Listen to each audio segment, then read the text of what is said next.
আসসালামু আলাইকুম। আমন্ত্রণ জানাচ্ছি নিউজ বাংলা 35 চ্যানেলের নিয়মিত সংবাদে। এবার বাংলাদেশে নির্মিত হতে যাচ্ছে পদ্মা সেতুর চেয়েও প্রায় 1.5 গুণ লম্বা ভোলা বরিশাল সেতুর 10 কিলোমিটার দীর্ঘ এই সেতু নির্মাণে ব্যয় করা হবে পদ্মা সেতুর চেয়ে কম। আগামী জানুয়ারি মাস থেকে কাজ শুরু হতে যাচ্ছে ঘোষণা দিয়েছেন প্রধান উপদেষ্টার বিশেষ সহকারী। দেশের সবচেয়ে দীর্ঘ সেতু বাস্তবায়ন করা হবে প্রায় 17,000 কোটি টাকা ব্যয়ে, যা পদ্মা সেতুর চেয়ে প্রায় অর্ধেক। বর্তমানে দেশের সবচেয়ে দীর্ঘ পদ্মা সেতুর দৈর্ঘ্য 6.15 কিলোমিটার, যেখানে ভোলা বরিশাল সেতুর দৈর্ঘ্য হবে 11.6 কিলোমিটারের কাছাকাছি।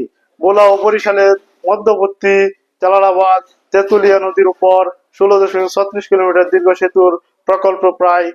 পুরো সেতুটি হবে 4 লেন বিশিষ্ট। এর মধ্যে 10.87 কিলোমিটার হবে সেতুর মূল অংশ, বাকিটা হবে সংযোগ সড়ক। এই সেতুর মাধ্যমে ভোলা গ্যাস ও বিদ্যুৎ জাতীয় গ্রিডে সংযোগ করা হবে। প্রকল্পটির ব্যয় ধরা হয়েছে 17,466 কোটি টাকা। আগামী বছরের জানুয়ারি মাস থেকে ভোলা বরিশাল সেতুর নির্মাণ কাজ শুরু হবে। পুরো প্রকল্পে বাস্তবায়নের মেয়াদ ধরা হয়েছে 2033 সাল পর্যন্ত। তবে প্রকল্পের অর্থায়ন এখনো নিশ্চিত নয়, তবে জাপানের সহযোগিতা পাওয়ার বহু সম্ভাবনা রয়েছে। ইতিমধ্যে সেতু নির্মাণের বিনিয়োগের জন্য জাপানের এক কোম্পানির সাথে আলোচনা করা হয়েছে সরকার। এছাড়া জাপান সহযোগিতা না করলে কোরিয়াকে রাখা হয়েছে বিকল্প হিসেবে। তবে কোরিয়া থেকে অর্থায়ন না পাওয়া গেলেও প্রকল্প থামবে না। সেই ক্ষেত্রে বাংলাদেশ সরকারের নিজস্ব অর্থায়নে সেতুটি নির্মাণ করা হবে।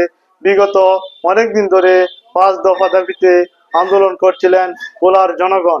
দেশের একমাত্র দ্বীপ জেলা, যাকে বলা হয় দ্বীপের রানী, গ্যাস ও খনিজ সম্পদ সম্পৃক্ত এই জেলা দেশের অর্থনীতিতে গুরুত্বপূর্ণ ভূমিকা রাখে, কিন্তু অনেক দিন থেকেই ভোলাবাসী ছিলেন বঞ্চিত।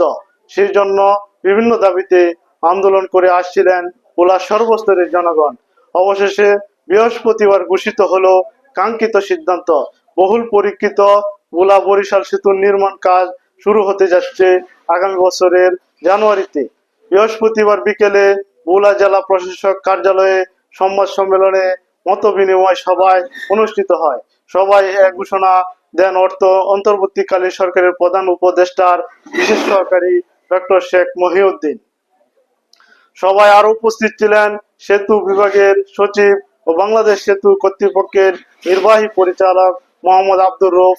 এর আগে সকালে ঘুরে বরিশাল সেতু নির্মাণ প্রকল্পের সম্ভাবনা স্থান ঘুরে দেখেন ডক্টর শেখ মহিউদ্দিন, সচিব মোহাম্মদ আব্দুর রউফ, জেলা প্রশাসক, সেতু বিভাগের কর্মকর্তা মাঠ পর্যায়ে সরজমিনে প্রদর্শন করেন এবং সংশ্লিষ্টদের বৈঠকে তারা জানান সরকার ভোলা পাশে নদীর প্রতি আন্তরিক এবং শীঘ্রই এই স্বপ্নের সেতু নির্মাণের কাজ শুরু হবে। এর আগে গত 10 বছর ধরেই সেতু নির্মাণ করা হচ্ছিল। ভোলা বরিশাল সেতুর সম্ভাব্য যাচাই সহ বিভিন্ন প্রকল্প হাতে নেওয়া হয়েছে। খরচ হয়েছে কোটি কোটি টাকা, কিন্তু এবছরে সেতু নির্মাণ কাজ শুরু করতে পারেনি সাবেক সরকার। এবার অন্তর্বর্তীকালীন সরকার জানিয়েছে আগামী জানুয়ারি মাসের মধ্যে সেতুর কাজ শুরু করা হবে। বরিশাল ভোলা বাংলাদেশের একমাত্র দ্বীপ জেলা, যার সাথে মূল ভূখণ্ডের কোনো সংযোগ নেই। তেঁতুলিয়া নদীর মাধ্যমে এই অঞ্চলটি দ্বীপ আকৃতি ধারণ করেছে। প্রায় 3,400 বর্গ কিলোমিটারের আয়তনে ভোলা জেলা বসবাস করেন 20 লক্ষ মানুষ, কিন্তু বরিশালের সাথে ভোলার সরাসরি কোনো স্থলজ স্থলজ কোনো স্থান নেই। ভোলা যাওয়ার একমাত্র উপায় নদীপথ। সেই জন্য যাতায়াত এবং পণ্য পরিবহনে বিভিন্ন সমস্যার সম্মুখীন হতে হয়। নদীপথে বরিশাল থেকে ভোলার বেদুরিয়া থেকে লঞ্চে সময় লাগে 2 ঘন্টার মতো। এরপর বেদুরিয়া থেকে ভোলা সদরে সময় লাগে আরো 30 মিনিট। এদিকে ভোলা জেলার খনিজ সম্পদ দিক দিয়ে সম্পৃক্তশালী। সময়ে একের পর এক গ্যাস ক্ষেত্র এই ভোলায় আবিষ্কৃত হয়েছে, বিদ্যুৎ কেন্দ্র, কিন্তু যোগাযোগের ব্যবস্থার অভাবে ভোলা থেকে গ্যাস এবং বিদ্যুতের মূল ভূখণ্ডে কঠিন হয়ে পড়েছে।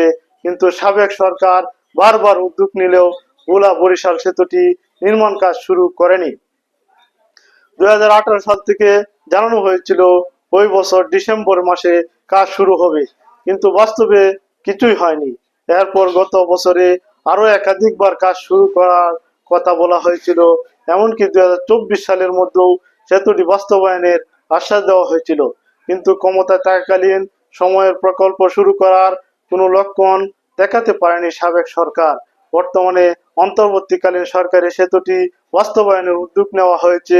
এর আগে ভোলা সদর দিয়েছে সরকারি উপদেষ্টা ফজলুল হক খান জানান তিনি দ্রুত সেতু নির্মাণের আশ্বাস দিয়েছেন। তখন তিনি নির্দিষ্ট সময় বলেননি এবং আলোচনামুখে নির্দিষ্ট সময়সীমা ঘোষণা করা হয়েছে। বাংলাদেশের 64 জেলার মধ্যে ভোলা খুবই ব্যতিক্রম।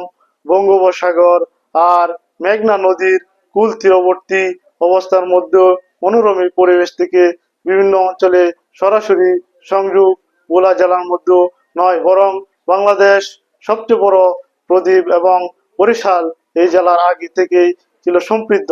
বর্তমানে বিদ্যুতের গ্যাস এবং দিকে বেলায় স্বয়ংসম্পূর্ণ হওয়ায় এ অঞ্চলের মাটির নিচে রয়েছে মূল্যবান খনিজ সম্পদ।